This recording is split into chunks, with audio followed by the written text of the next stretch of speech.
week on Thursday to try to get it done. So we'll see what happens. But the program committee needs to hit the ground running with planning for the next meeting as soon as possible. So the sooner this is done, the better. Program for this time. We had 24 submissions. Those are the ones that actually went all the way through the system and made it in and showed up as in our system as being ready for us to review. Of those, we accepted 13. It's not mentioned here, but the ones that we didn't accept fell into two broad categories, one being it was a marketing talk, and the other one being that it was submitted too late after we had already filled the agenda, which leads me into the next thing there, or the one after. We have fewer Boston tutorials submitted this time than we usually do, which is kind of surprising, but we needed the time anyway for more plenary, so it worked out. But we're kind of surprised by the lack of, especially BOF submissions this time. So I don't know what caused it. Maybe it's just a fluke. Maybe it's a trend. I don't know. We completed the agenda early this time. It was actually published more than a month before the meeting, which is the first time that I can recall that we've ever done that, certainly since I've been in charge. I suspect Ren had something to do with the fact that we did it on time. The argument for doing that was that it made it a lot easier for you folks to get travel approval if you could show your bosses what the agenda was, and it would be something worth sending somebody to. The disadvantage for us, perhaps, was that there was less flexibility in the program over the last few weeks. Perhaps there might have been some interesting things that came up that we could have stuck in. It wasn't as big a problem as I feared it might be, but it still did come up. And it struck me that the solution to that could be to hold back a bit of time for last minute stuff and use it for lightning talks if nothing else. So not a big deal, just something to think about. Yeah. So it looks like almost a 2-to-1 ratio of accepted to, or submissions to accepted. Could you give us a little bit more idea of how many of those were submitted and rejected because they just were too late? And also, this is better than we've had before, right? In terms of raw numbers, it's actually a bit lower, although I will say there were a couple things that weren't submitted because the person asked after it was too late and we said don't bother. But this time we have a few more panels which eat up a lot more time, so it really worked out okay. I'd say that on average we had a lower number of submissions but higher average quality, so it worked out. I'm not sure I'm ready to declare a trend though. Yeah. Yeah, that does make a difference. We only have a limited amount of time for the plenary because of the joint meeting, so we have it a bit less than usual. Although, to be honest, there are some other things that we've done which decrease the total plenary time. One of them is adding lightning talks. Another one is adding a keynote. These are all things that have generally gotten positive responses, so and this is something we can talk about later.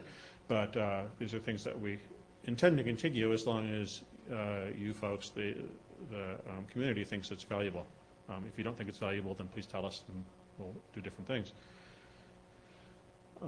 Okay, NANOG Aaron IPv6 workshop took up all of today. That was a joint effort between the folks at Aaron and us at NANOG and the people who led the sessions this morning and afternoon. So thank you all for your work. Just judging by the number of people sitting in that room all day, it worked out really well. We do have an invited keynote this time. It will be Tuesday morning. Steve Ryan, the Aaron Council, is going to be talking to us. He has some really interesting things to say about, well, just coming, you'll find out. He's a lawyer, but I promise it'll be worth listening to. Program format, just skim through this. Condensed format, Sunday through Tuesday, so stuff today, tomorrow, plenary. In the morning, the early afternoon session, since we didn't have many BOF submissions, it's going to be more plenary. And Tuesday's plenary all day. We end at 5 p.m. and then you get to stay for Aaron or go to your peering thing or go home. Feedback. So we want to hear from you. We're here to serve the needs of the community, not to just have fun ourselves and go on expensive junkets. PC members have yellow badges and green badges. Mine's green, the others are yellow. Let's see, send mail to us or send mail to the NANOG Futures list if you want to talk about the program. There's actually been some interesting discussion on that in the last few days on NANOG futures, and I think that's great. I want to encourage that. And even better, volunteer. We'd love to have more people, more fresh blood on the program committee. There are 3 open slots for sure. So if you're interested, nominate yourself or get somebody to nominate you, whatever. Now I'll open the mics in case anybody wants to ask me questions. Here are some suggested topics, but if there's anything else. Bill, any more questions? All right. I don't see anybody. So. Well, thank you.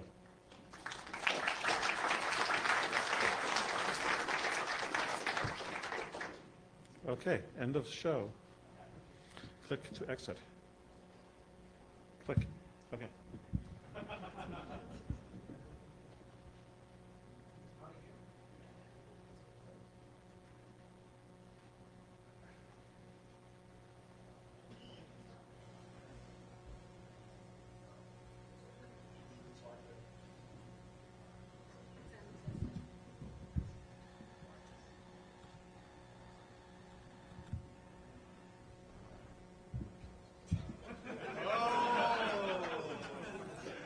I'm the management guy out of the group. Okay. Okay.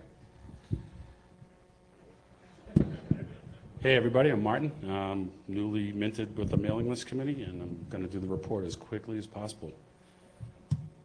So, history and errata. Committee's comprised of volunteers. We've jointly operated the list since pre-Vegas, pre the actual charter. The community basically got together and said they wanted to kind of run things, and that's where it all started. It's AUP based. We have an AUP that's been in existence since the beginning of the list, I would assume. 5 members, 4 from the list, 1 from merit. Authority and construction of the committee, 7.1.2, the mailing list administration section in the charter clearly states that this is our job. 2-year appointments by the SC. Basically, it's fire and forget. Fire and forget means that they appoint and can remove people from the committee, but the process in general, submitting policy for approval through the SC and merit is up to us. We appoint our own chair, and we suggest policy and consensus with merit and the community through this forum and the mailing list. Well, NANOG futures. So, general statistics, no bans. We have one permit. We had no bans this period. We have 1 ban that's been banned since probably 05 or early 06. We all know who it is, and I'm not going to propose that we bring him back again like I did last time. We don't know the warnings number yet, but we'll post that to the futures list. I think it's fairly low. List numbers: subscribers 8,400, posters 7,700, the digest 1,300, and futures. There's a 2.7 overall participation rate, and that's an aggregate of subscribers and digest. Not bad, actually. A spam campaign gets about 2%, so not bad. So moving forward, we've had some discussion on the list, and the bad news is I'm back. And the good news is we did a lot of work, and this is one of the products of the work that we did. A lot of this was done with the previous group, and the last week we pulled it all together and put these bullet points together. And this is our proposal basically for the new AUP, and we've condensed it down to some very focused bullet points. Discussions will focus on internet operational and technical issues as described in the Charter of NANOG. You'll notice that we removed what was the word? Discouraged, and we eliminated the wishy-washy language and said that it's prohibited, period. Postings of issues inconsistent with the charter, cross-posting, postings that include foul language, the usual, product marketing, not just blatant product marketing, but product marketing, political, philosophical, legal. Unless you're a lawyer, I think we would make an exception for lawyers, but then again, I don't think a lawyer would post legal advice on NANOG. And using the list as a source for private marketing initiatives. This is the one where probably many of us get mail occasionally, unsolicited, from people that want to sell us routers and things, and they have an eBay business or something, and they're subscribed to the list, and It doesn't really look like spam, but it kind of is, so we added that in there. And generally, we came up with a little bit of methodology of how we want to run the list, and that is, the list should reflect the activities of the conference. And if you can't point to the list as a justification to attend the conference, we're basically losing. So it's kind of a circle, I think. You know, if there are topics that are pervasive on the list, perhaps the PC could look at them and suggest topics for the conference. And if the mailing list isn't generating that kind of activity, then the SC can appoint different people and so on and so forth, and seems to be a little bit cohesive. So, AUP adherence and support. Basically, this is another not fully consensus proposal, but should be. There's some process that needs to go on behind the scenes, but we've got some of that done. But basically, again, this is what we're presenting to you. We want to hear your feedback on. MLC comments that address a poster's behavior, not on the list. MLC comments that address the relevancy of a thread will be on the list, but will also be consensus-based amongst the administrators. The MLC will seek internal consensus on warnings. So when someone gets a warning, it'll mean that the entire MLC stands behind that. The AUP nonconformance is equally weighted, so there's no minor crimes or major crimes. You violate the AUP, it's just like on your network. Either you do or you don't. Roll call votes for subscriber bans and or reinstatements, so there's a way that people can be put off and put back on, as well as the appeals process to the SC. Nope. Transparency. Automated filters will be posted clearly and accurately on the website. We do, wait till the end of the talk, please. We do, wait till the end of the talk, please. We do have some filters, and we did post them early on, and we're going to do that again. And anytime there's any changes to that, we'll make sure that they're also posted on the website so that you can clearly see them and know what is being filtered. If I remember correctly, the last time we posted the filters, it was basically to stop some DDoSes from spammers and things like that. And I think there's some other things that have been put into place that'll help with that, but you will know what is being filtered. The automated monthly statistics, there was some migration of some tools, and those broke a little bit, and they're being fixed as we speak. And then we're going to hold monthly meetings and post the minutes on the website so that you can all see exactly what's going on inside of the committee. So this is your mailing list, and this is our community, and you know we want to work together. And that's pretty much it. And credits to the MLC, Merritt and Aaron, for shipping me here. Thank you.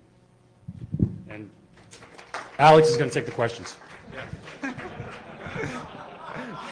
You still want to? Yeah. Could you go back a couple slides? Sure. How many more? No, next. This Yeah, one? right there. Yes. So one of those jumped out at me. I guess the question I wanted to ask is it your feeling that we're getting better at informing a poster that what they've done violates this specific AUP process, and that this is an informal one MLC member comment as opposed to a MLC warning? Yes, we always specify whether it's an official MLC warning or this is a friendly note, please change your behavior or else.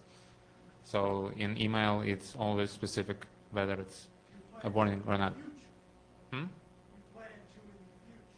No, we always do that. Well, okay, there is no consensus on that one, but we try to. I think Rand's point Yes, is... I understand what Randy is pointing at. Okay. Let's, next. Anybody else?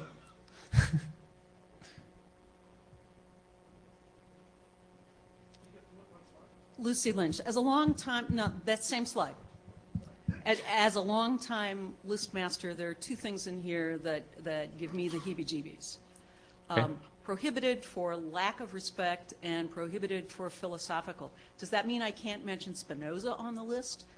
Both of those are really spongy. What do those mean?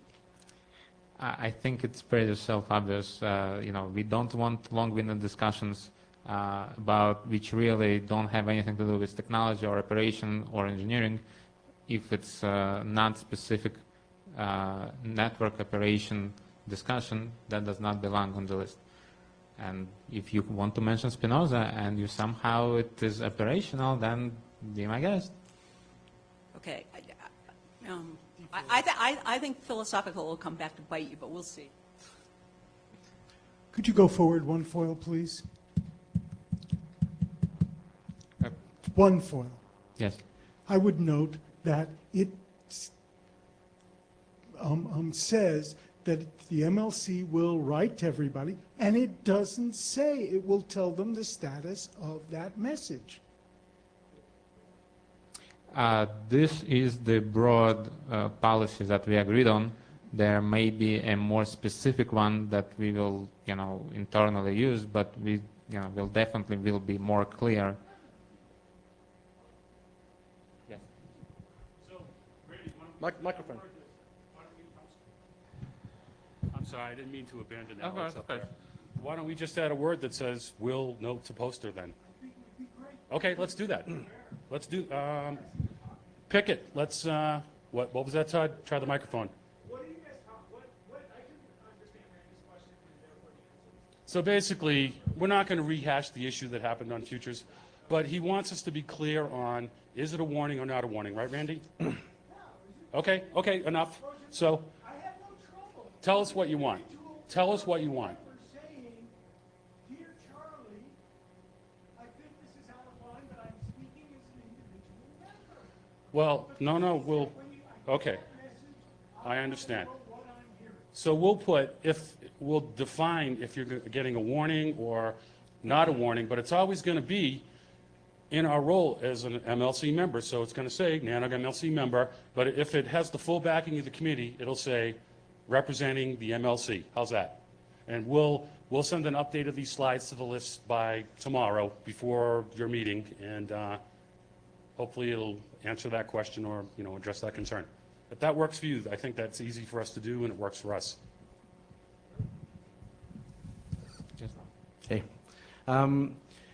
One thing that's not clear from the slides that may be worth spelling out is that there are two sections here. There's the internal policy of how the mailing list is run, process Yes. of how the mailing list goes about. Yes. This Warning is people, this is banning the people. internal policy right here on the screen. Right. So that internal policy, as far as I understand it, is entirely up to the mailing list committee to Yes. work out itself. And I think it's great that you are being able to publish that, and it's very good for transparency for members of the list who have been. Absolutely. Yeah, right.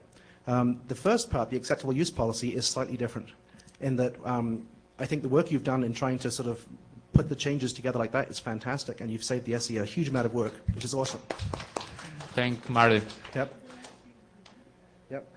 And the only point I wanted to make about that is that this is slightly different to the other stuff in that the formal ratification of this is done by the steering committee. Absolutely. And not Yeah. by the mailing list committee. Yes. That's I'm sorry this is not clear, but this will come up for tomorrow's meeting with Yep. SC, who will approve or disapprove this. Exactly, yeah. Yeah. So I think it's fantastic the mailing list is taking the initiative to put this out so that it can be considered.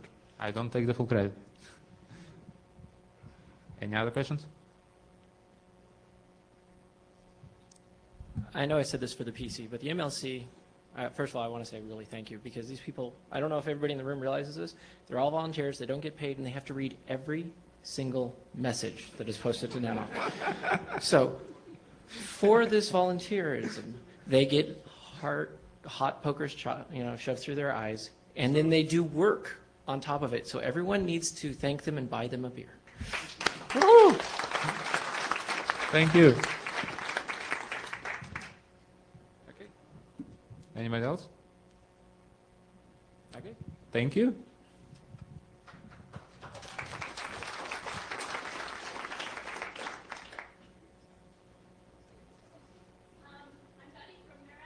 Microphone. I'm so used to yelling across the room, sorry. I'm Betty from Merit, and this portion of the meeting is dedicated to some Merit updates.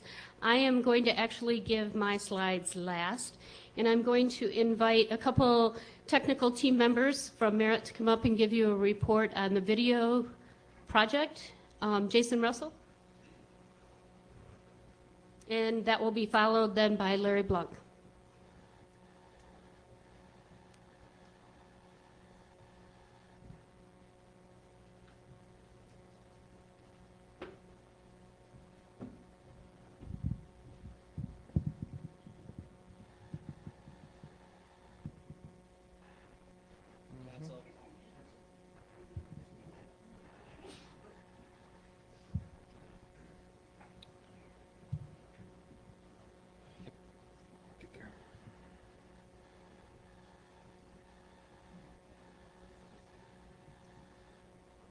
Just run it.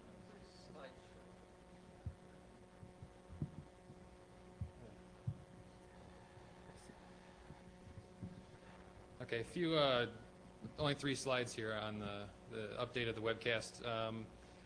Talk about some things that we've done, or at least been doing since the last NANOG meeting. And this slide is things that we've actually implemented for this meeting, or things that we've actually accomplished so far. Instead of having individual cameras that are pointing at the podium and the head table and each audience camera, we moved to pan-tilt zoom cameras that can be controlled from the back of the room. So in the event that, for instance, Randy gives a talk, we can actually follow him around the stage without having camera operators all over the room. And that's done with a PTZ camera controller. So we've got joystick control, pan, tilt, zoom, brightness, all sorts of controls for each of the cameras. We've also been trying to get some update to our encoder hardware. Thus far, we've been either using a laptop with real media running on it, or at least for the past year and a half or so, using a VBrick appliance that we get on loan from Internet 2. We are trying to upgrade at least the processing power of the encoder to hopefully someday offer HD or just better looking video and slide capture as well. In doing that, we've also been evaluating new encoder software and settled on a package called Wirecast. In working with Matt Peterson from the community, he suggested this. It offers a lot more user-friendly views of the content. It can have sort of picture-in-picture slides with video, so it's not all just switching back and forth between slides or cameras. You can have multiple cameras in one view, so you can do Q&A with the presenter and the audience within one window. So it offers a lot more functionality. We purchased the encoder hardware. We've got actually a very large Dell desktop unit that's too big for our liking, but is supposedly the most powerful thing that we could find, and have loaded it with the Wirecast software, although right now we are still experimenting with it at this meeting and are getting used to it. It's not the be-all, end-all solution for us right now, but it is a step forward, at least for demoing it at this meeting. Other things that included in that demo, I mentioned Wirecast. We also are working with Matt Peterson. We got a loan of a HDV camera from Internet 2.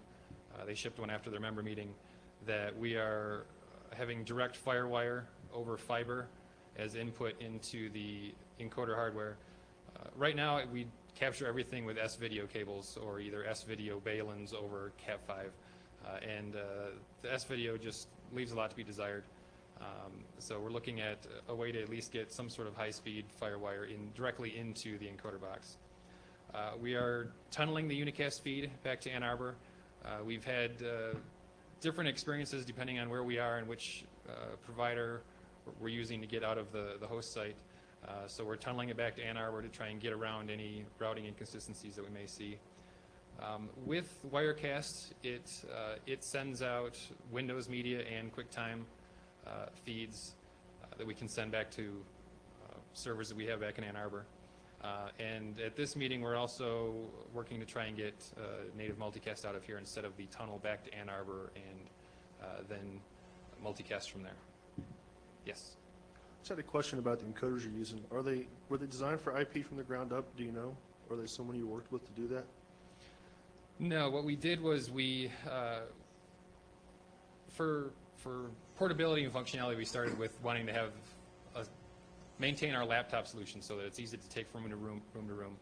And it didn't have the direct video inputs that we wanted. So then we went to a small Dell desktop unit.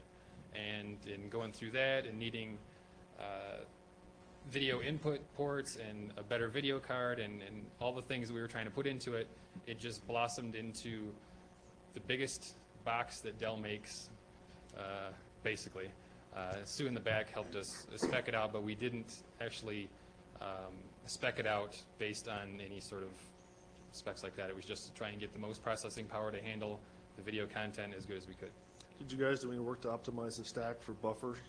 Because IP and video can be a little funky sometimes.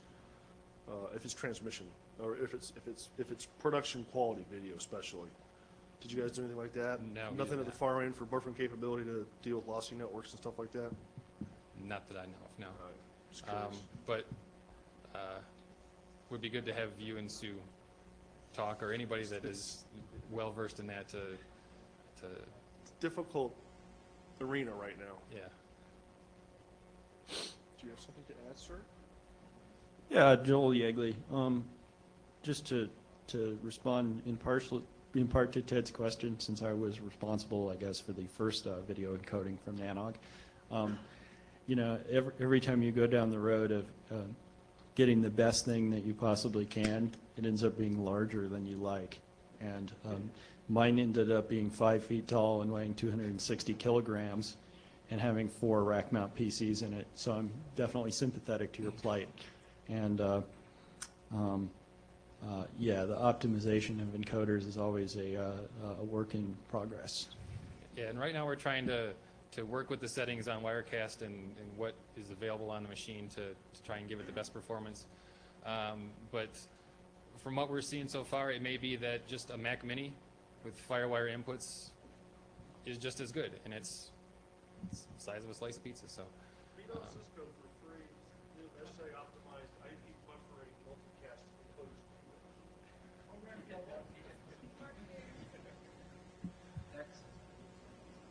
At the last community meeting, Marty had asked about the archives, so I wanted to give some stats about what the hits and the data transferred on the archives from at least May through September.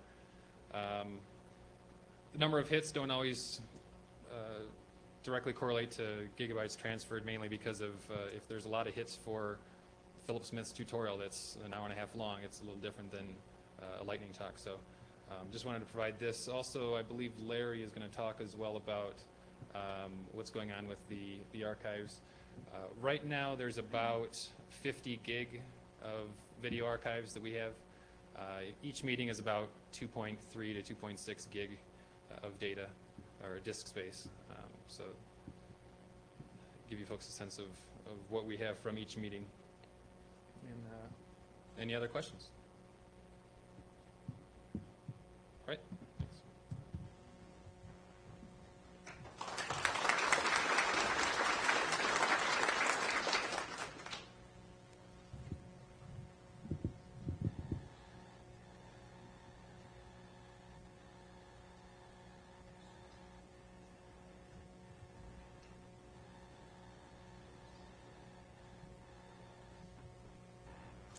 Okay, my name is Larry Blanc, and I'm going to give an update on the NANOG servers that are used for the web server and mailing list and the real media server.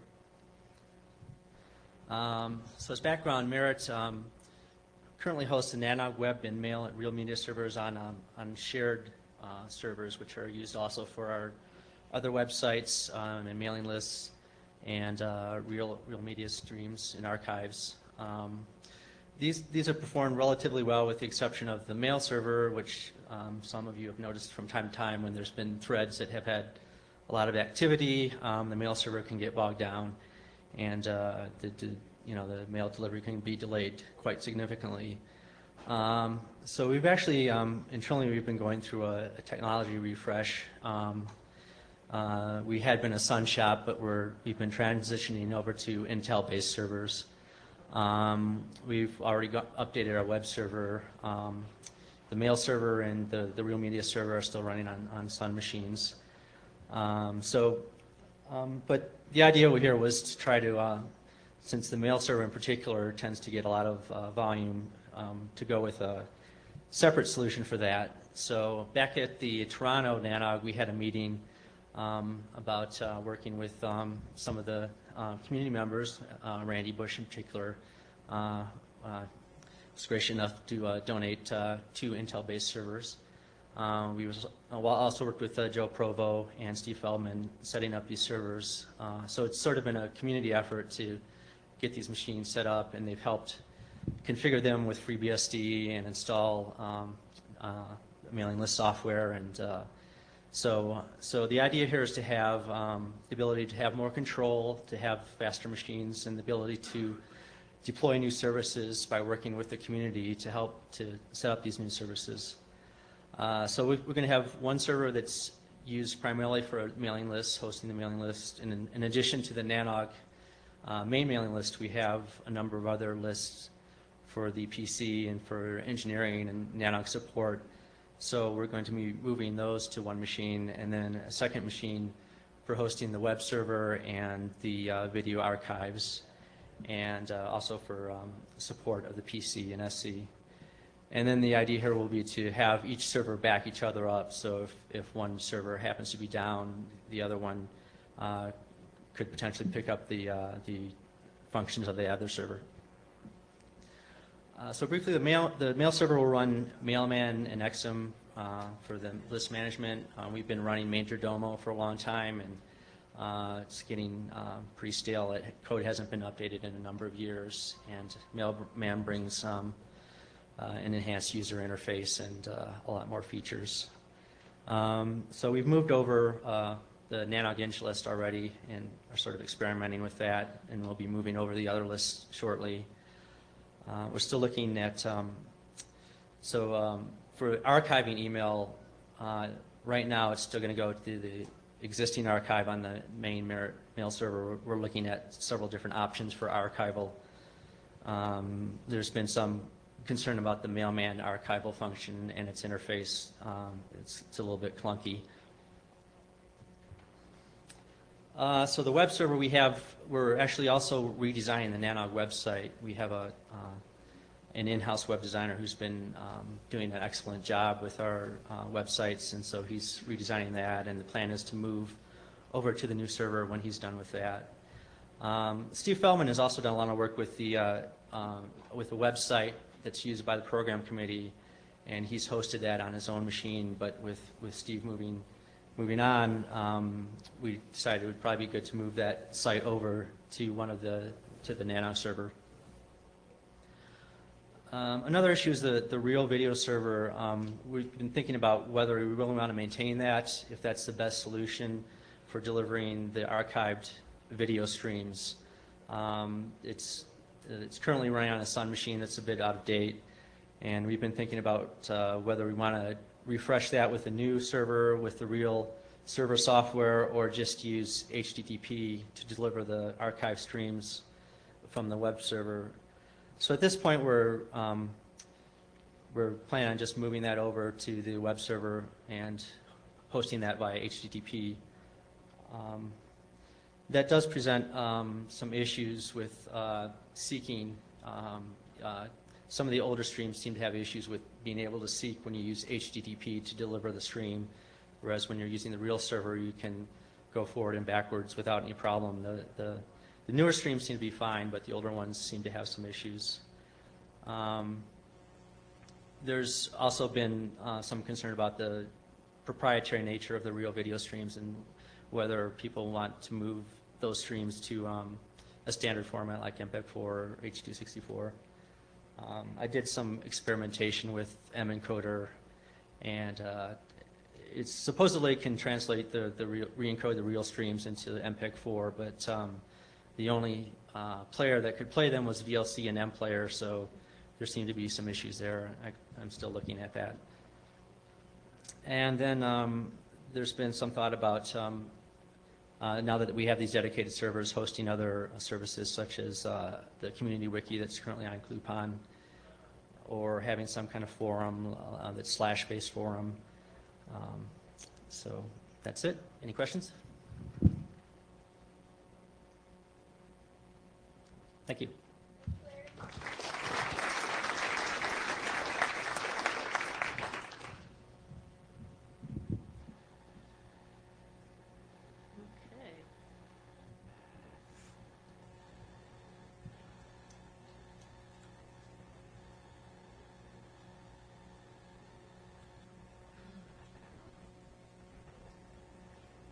Here we go again.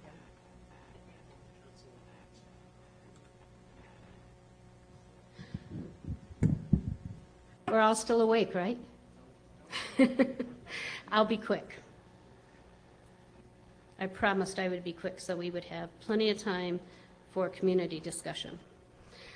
Again, I think you all know who I am. I'm Betty Burke. I am just a member of a large team at Merit. I'm their spokesperson and pretty much the interface to the steering committee. There are a number of people back home at Merit, including our host, IP Connect, that have brought this meeting to you. So as we travel through the halls, make sure that you thank our host. It's an important part of making the NANOG meetings happen. I want to also provide a special thanks to our contributors. The registration, contributors, and sponsorships are all what make this financially viable. Our break sponsors, XKL and RADB. Our beer and gear sponsors, which help pay for all the beer and the food at our reception. And I just wanted to briefly allow you to know who the folks from Merit are. I think they're wearing purple badges. I think you have purple. I think Merit staff have purple badges.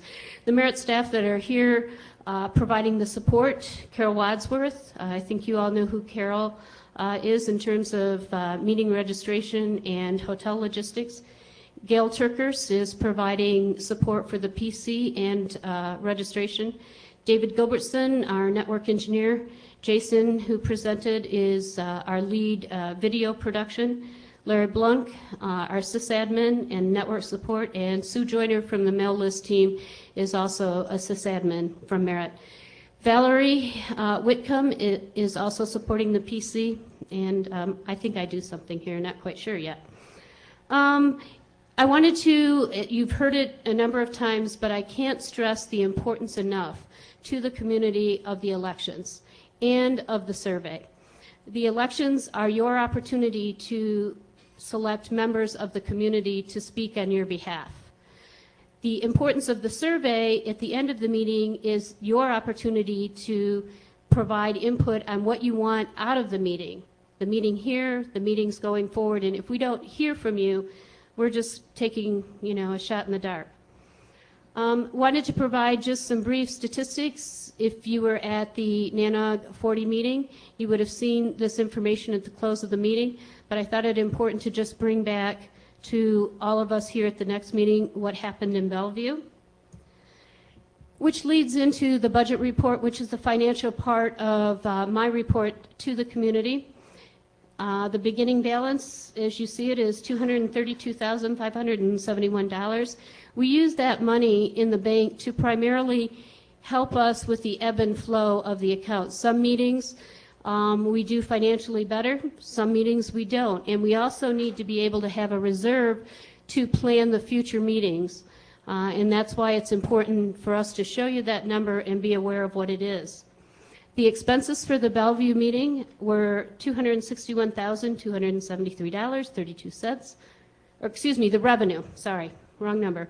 The revenue comes in three forms: the beer and gear and break sponsorships, and your registration fees, as well as a contribution from Aaron. So that's the form of the revenue dollar.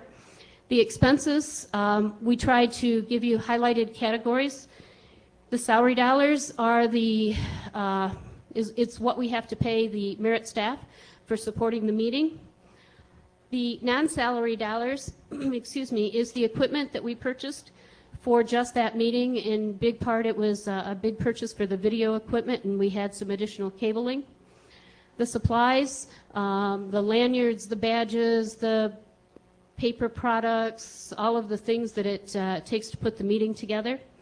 The merit staff travel, what it costs to send the people on the previous slide to get to Bellevue. The hosting, this is a big number. If you watch any of the previous slides, we spent a bit more in Bellevue on our hosting contract. We had to pay more for our AV support, and we had to pay for room rental to be in Bellevue. So it was a larger expense. And our overhead dollars, that's the portion of what the community, NANOG, has to pay for just being hosted at Merit, the general part of what all projects at Merit are exposed to, the cost of rent, the cost of insurance, and those kinds of things. What that netted for the Bellevue meeting is a loss. The previous slides show that for Toronto and where were we at after that? Sorry. No, sorry, San Jose. You can see that we made progress on Toronto. We lost it on Bellevue, which was the same, wasn't such a good situation in San Jose, but the budget report for St. Louis was better. So that's the ebb and the flow of how the budget goes. I have committed to working with the SC to help them better understand what some of the actual numbers behind some of these roll-ups are, so that we can do some research on trending. There's been a dialogue in the SC, I think it was a spinoff of NANOG Futures as well, to try to better understand whether it made any difference in terms of registration numbers, whether we were in big cities or small cities, or whether it was a direct flight or not that affected the registration numbers. So those are the kinds of trends that we're looking at to make sure that we can improve on the bottom line. My observation to all of you is the issue isn't necessarily whether we have 3 meetings or 2 meetings a year. The issue really is how can we improve the attendance at the meetings, and whether there's any better sponsorship formula than the one we've been using for a very long time. Beer and gear and break sponsors are a big piece of the revenue stream. And do we have it right? Do we have the registration model right based on content and program agenda and location? And do we have the sponsorship number right? My boss and my support staff back in Ann Arbor don't like to see these red numbers any more than you do. No one wants to pay more for registration, but it's really important that the SC work with Merit and that we try to better understand these trends so that we go in the right direction that we all want to go to. But in the sake and in commitment for transparency, you all need to see what they are. What's next? It's always important to look forward. I'm looking forward to next week working with a new group of SC members. We also need to, as Joe indicated and Steve reiterated, get a new PC set, because it's really important by the end of October to get, or first week of November, to get a call for presentation going for our next meeting. So we're really going to be moving fast so that we can give all of you, before you go into the holiday break, a sense of what the agenda for the February meeting is going to look like.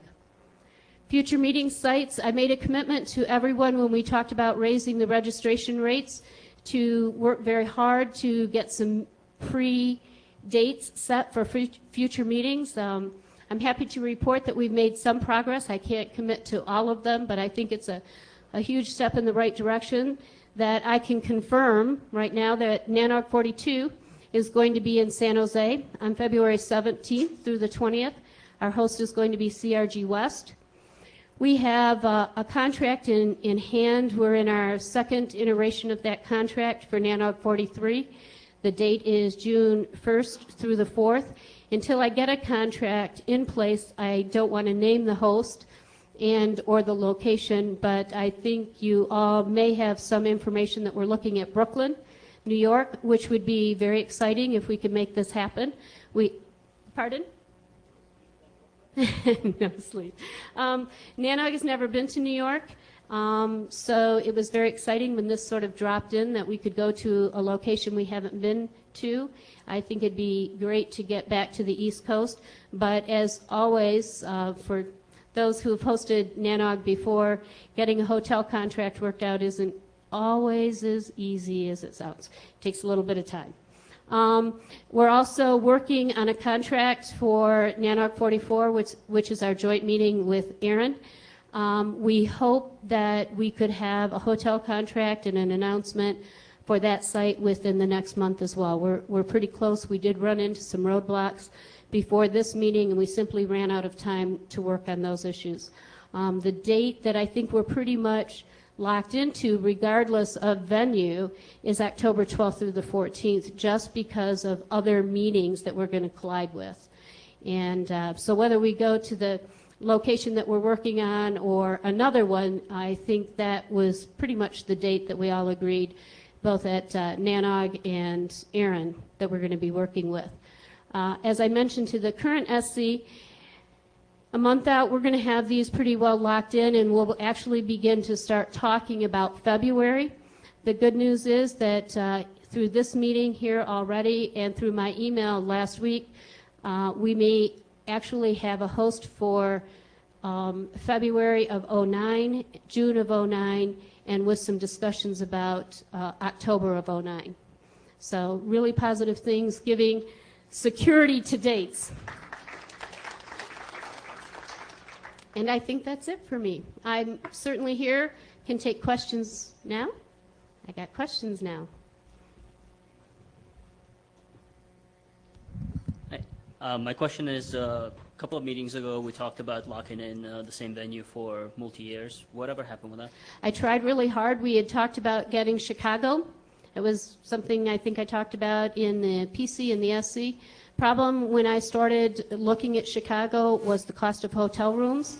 We heard loud and clear, the SC did as well as Merit, that there was a sensitivity to room rates, how much all of you could feel you could get approval at your companies for, and trying to lock in Chicago in June with the kind of space that we needed with the room rate that we were going to pay was darn near impossible.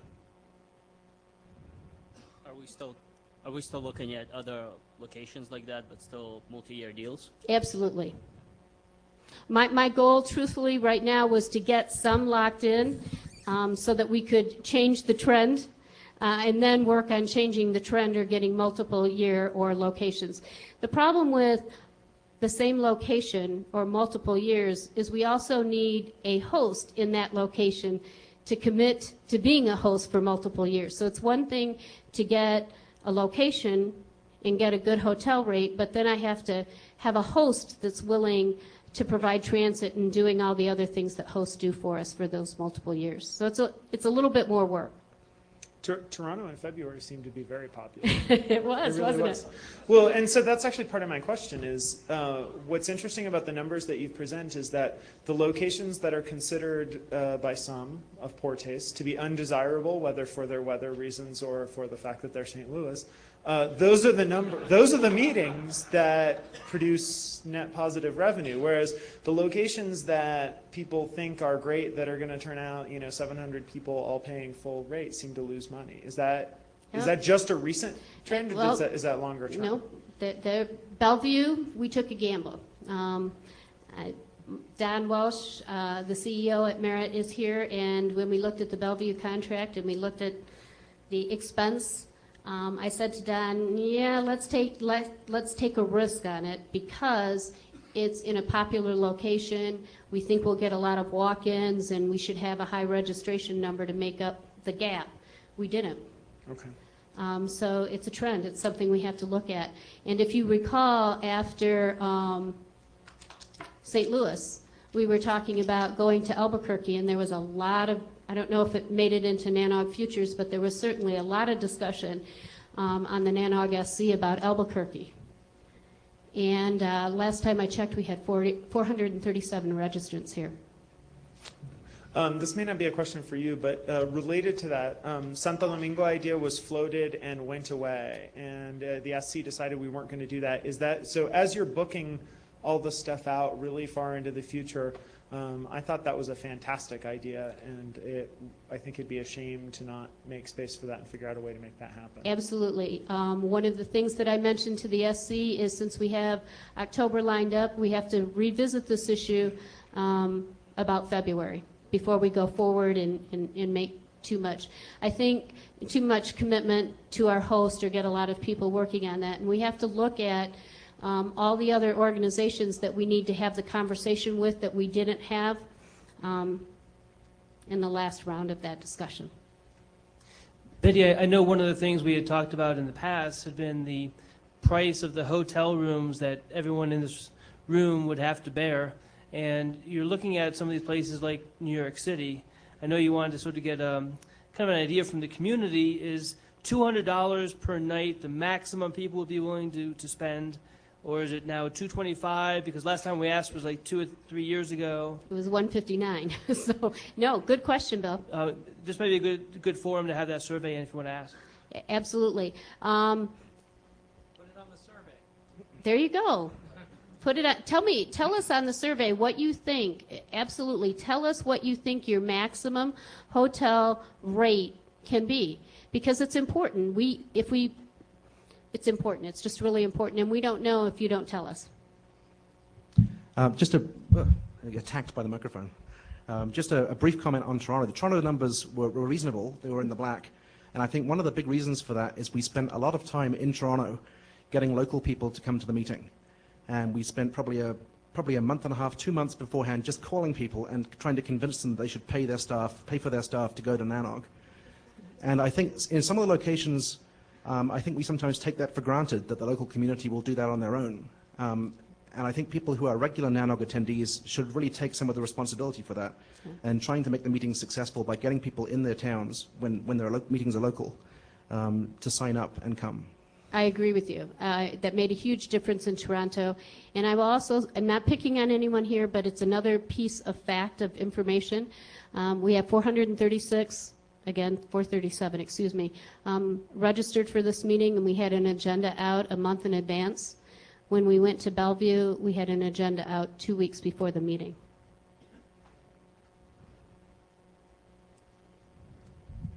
If the location is still tentative for the October 2008, could we consider putting it on the East Coast so that it's easier for those who are trying to do both RIPE and NANOG back to back? Something we can talk about. The issue, Ren, with October is when Rodney Jaffe asked if he could host NANOG in California, given the significance of the year and the amount that Rodney has done for NANOG, we kind of said, yes, absolutely. Can we ask him if he can do February 09 then, so that we can try to make it easier on those who have to choose one or the other? We'll try. Thank you. Los Angeles is just the most difficult to get to Europe from. I understand. In the United States. We'll talk to him. Thanks. Stop. Let's do it. Honolulu is actually easier. Yeah, not a complaint, just an observation. The room rate I'm willing to pay does actually vary a little bit depending on how long I have to be here. And since I have to be here from Saturday through Friday for this particular meeting, that's actually quite a long time, both in terms of getting away or justifying being here and also, in terms of what it ends up costing my company. Thanks. Absolutely. And as is the community nature of NANOG, one size doesn't fit all of us. We have lots of issues, excuse me, that we have to deal with, and that's the ebb and the flow of some of this. Why don't you just do a quick straw poll here right now? And Okay, you do it. Okay. How many people in this room would not be able to attend a Brooklyn NANOG event, which would be, what, a 2-day? A 3-day event, if the price was $225? How many people could not attend?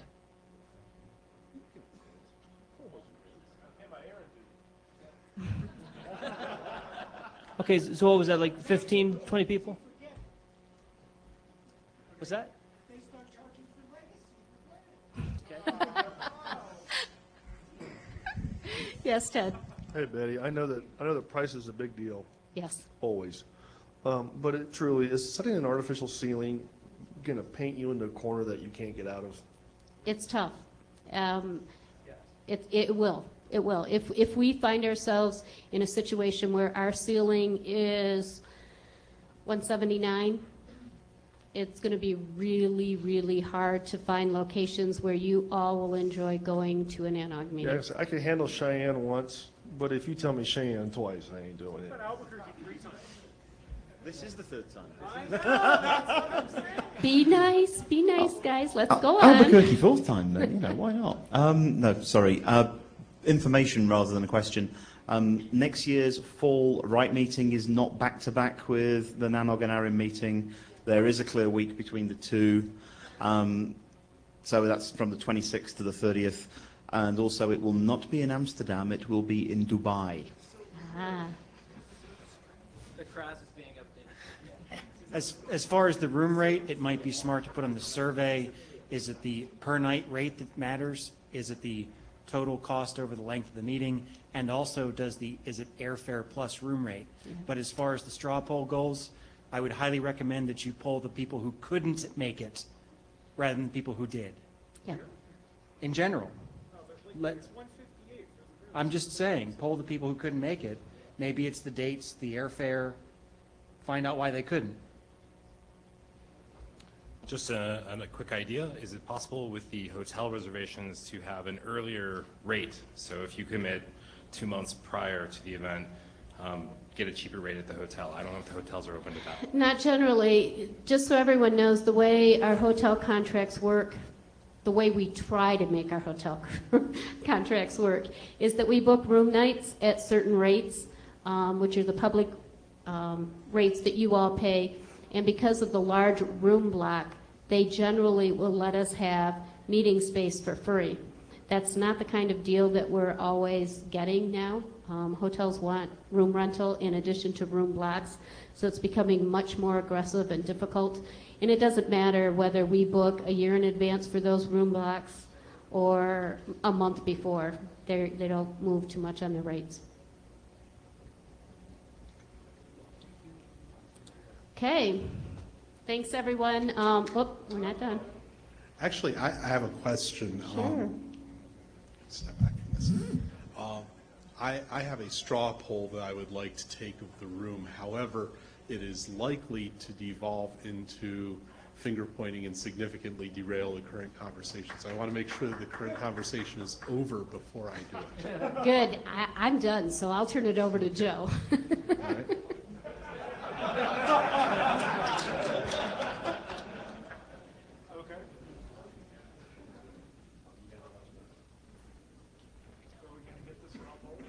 After. I'm waiting for the chair to approve. Please proceed with the straw poll.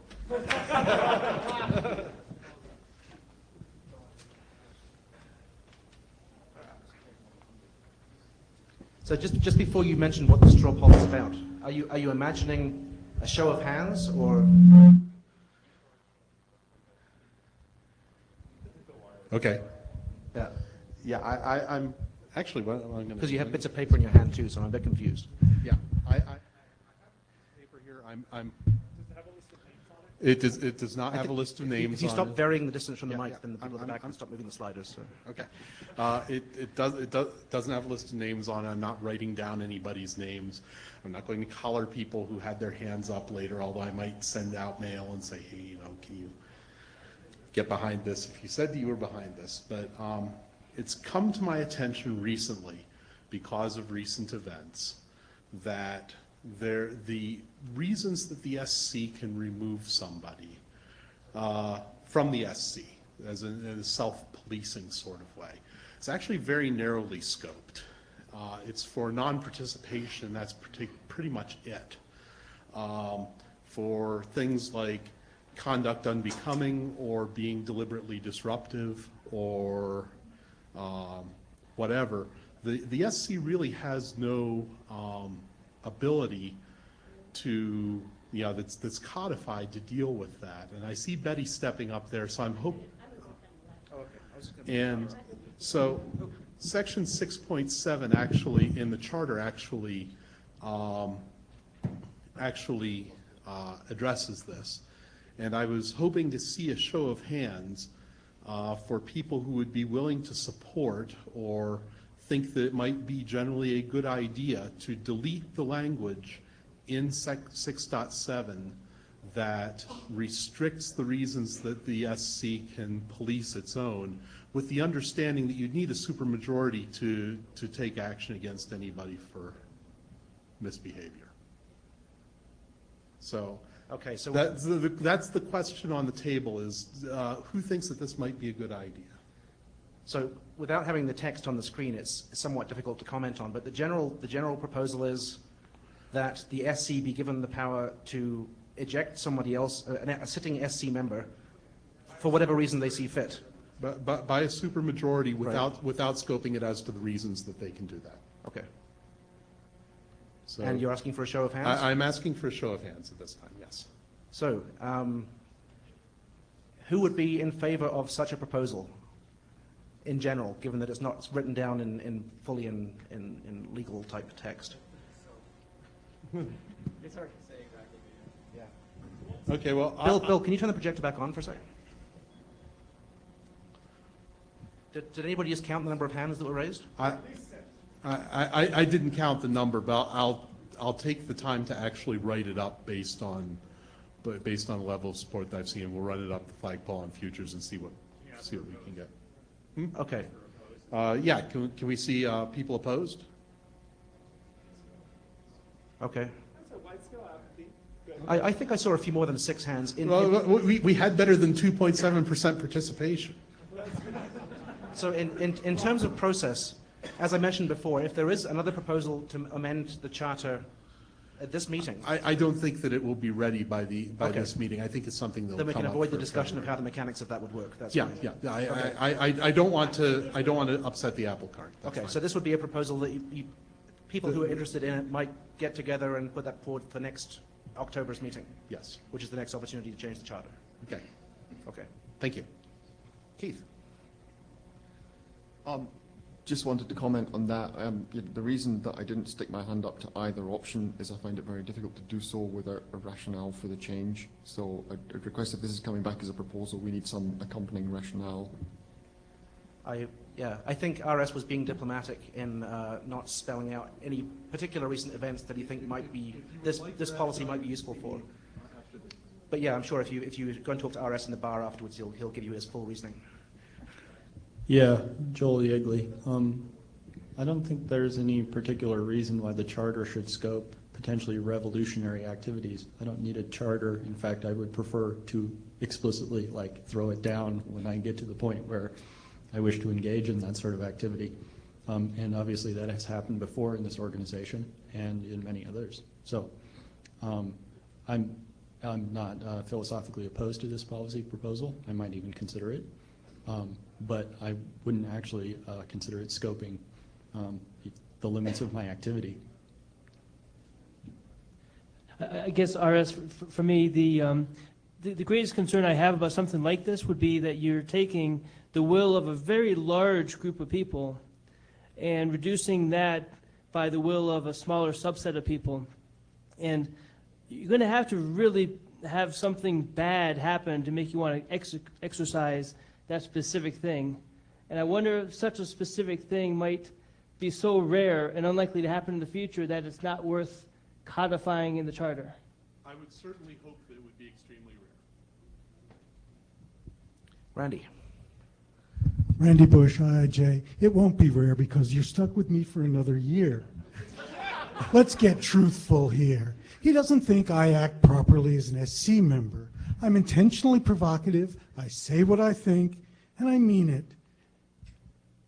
Enough people ask me to resign, I'll resign right now. Oh, but I agree with his proposal as what I've heard it. Less restrictions, less rules, less garbage. That's good. Yeah, and that's in keeping with other proposals we've made to change the charter recently as well. So, Randy, were you formally asking for a straw poll or something?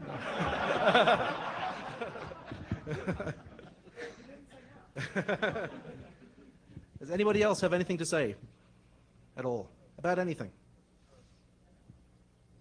Dinner. There we go. Okay. Oh, that's right.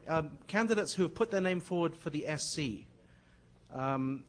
Would any of you like time at the microphone just to introduce yourself and to let people know what you think about things, just very briefly, a couple minutes each?